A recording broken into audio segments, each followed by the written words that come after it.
welcome back to another episode of Food Talk, the show where we explore tasty treats and the story behind them. I'm your host, and today we're checking out a snack that's cheesy, stretchy, and surprisingly full of history.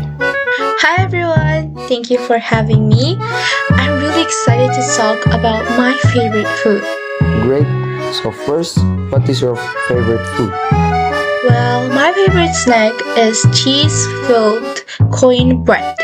Basically, it's a stretchy cheese pastry shaped like a coin. Yum, that already sounds irresistible. What makes you love this snack so much?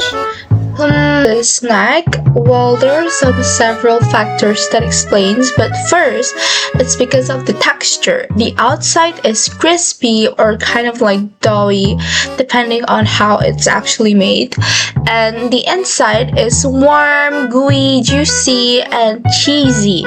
When you pull it apart, the cheese stretches long and satisfying, and it's so fun to eat. That does sound amazing. Now I heard that this snack actually has a real history. Is that right?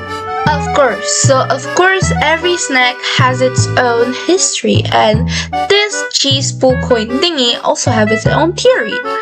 So, it was originally from the Tanwon bread, which was sold in the city of Gyeongju in South Korea around 2019. The bread was shaped like a coin, which is shaped more like a Tanwon Korean coin. So, it explains why it was called the Tanwon bread, because it's shaped like a Tanwon coin in Korea. If it is in Indonesia, we would call it like coin rupiah, like 500, 100. Yeah, so it's kind of the same thing like that. And then it's like more of a creative novelty inspired by the coin's distinctive design.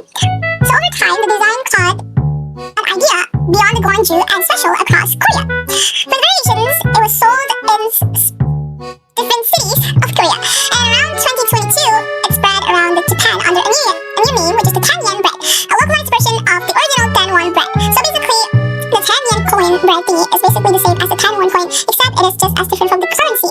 In Japan, they call it yen. In Korea, they call it won. So that is the huge differences. Interesting. So it began as Korean street food and later spread to Japan. That's cool. Do you have a fun fact about it? A fun fact?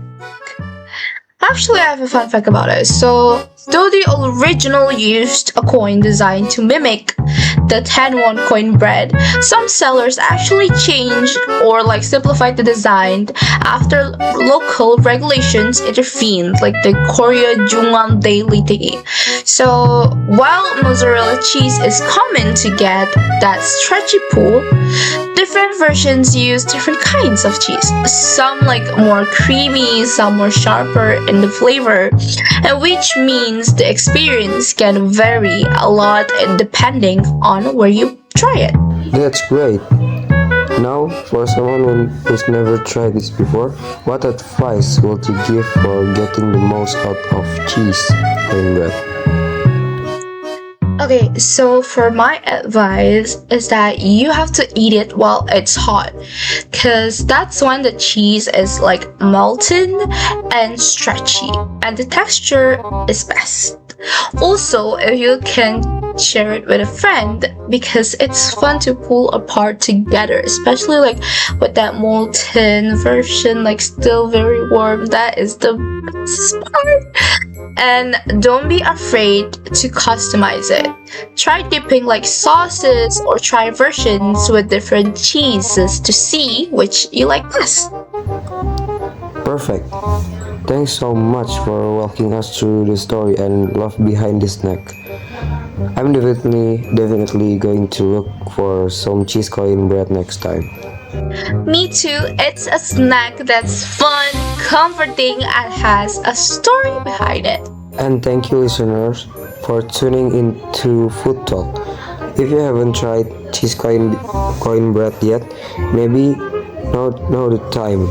Enjoy every cheesy stretch and see you next time.